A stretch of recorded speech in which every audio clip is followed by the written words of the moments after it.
Welcome to the Living in Savannah channel. I'm James Headley. If you've watched more than a few of my videos here on the channel, you know that I see Zillow and its brethren among the large real estate search sites as double-edged swords. Their reliance on pricing algorithms that can be wildly inaccurate, as evidenced by Zillow's failure to make money as an active participant in the COVID-era real estate market, too often leads to buyers and sellers operating under false assumptions about home values, for example. However, on the plus side, the sheer amount of site traffic on these portals occasionally yields some very interesting data.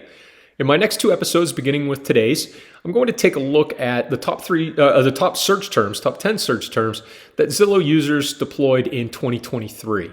I believe this can be useful to buyers and sellers on Skidaway Island because if you know what your fellow participants in the local real estate market are interested in, it can only help you to be a better negotiator. Before doing so, let me thank you for subscribing, sharing, and liking, and certainly encourage you to continue doing so. Thanks for that.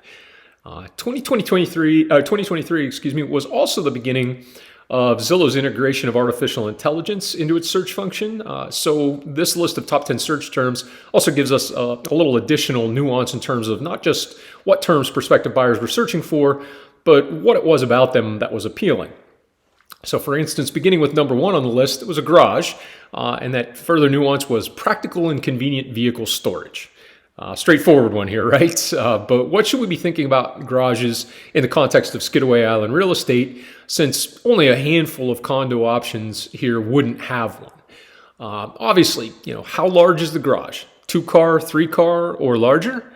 Perhaps as importantly, but maybe not front of mind for most moving here, at least initially, is there space for a golf cart or 2 golf carts and a separate entry door for that cart?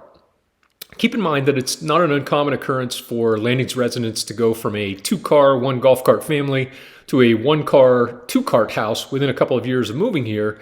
So it can be helpful to keep the convenience of getting your cart or carts in and out of the garage in mind when you're out there house shopping.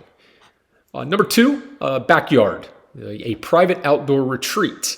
While your desire or need for a backyard retreat will help us to focus on some landings neighborhoods and homes more than others, I think it's also important to focus on those natural language search words, a private outdoor retreat. Keep in mind that you're surrounded by a natural retreat just about everywhere here on Skidaway, and in particular in the landings.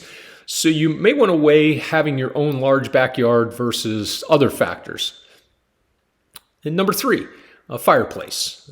And here the warmth and coziness were cited. There are some features that aren't generally available in the majority of landings homes, and you'll hear about one of them in a few moments. But the good news for those who like the idea of a wood or gas fireplace during the few chillier months of a Savannah winter is that fireplaces are pretty ubiquitous here. Number 4 is a walk-in closet. Space and organization for storage.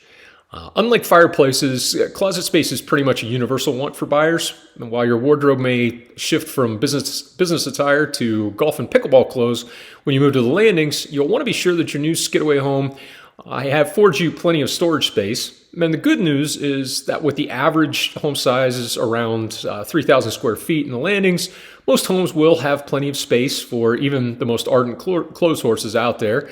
In fact, I've continued to be surprised, and not always in a good way, by the relative sizes of master bedroom closets versus, say, shower sizes in some landings homes. Just something to keep in mind and keep an eye on pending your priorities and your wardrobe. And that brings us to number 5, and that's the patio. An extension of indoor living for outdoor relaxation. Alongside my aforementioned surprise at the relative sizes of showers in many landings homes, another big surprise to me back when I moved here was the general lack of large outdoor living spaces. Yes, most single-family homes will have a back patio, but the larger living and entertaining areas I might have expected and that get taken for granted in some other southern leisure communities are more the exception than the rule here. For example, don't assume you will have an outdoor kitchen in place in most homes on the market. Are there notable exceptions? Absolutely. And do a lot of homes afford you the opportunity to remodel and or extend to design that dream outdoor living space? Yes. The key is to think about what your lifestyle looks like and bring both your priorities when it comes to a patio, as well as perhaps your imagination when you're looking for a new home here on Skidaway. Let's stop there for today. Next week, I'll pick up with the remainder of this top 10 search terms list. Until then, thanks again for liking, subscribing, and sharing, and please reach out anytime if I can be of help. Take care.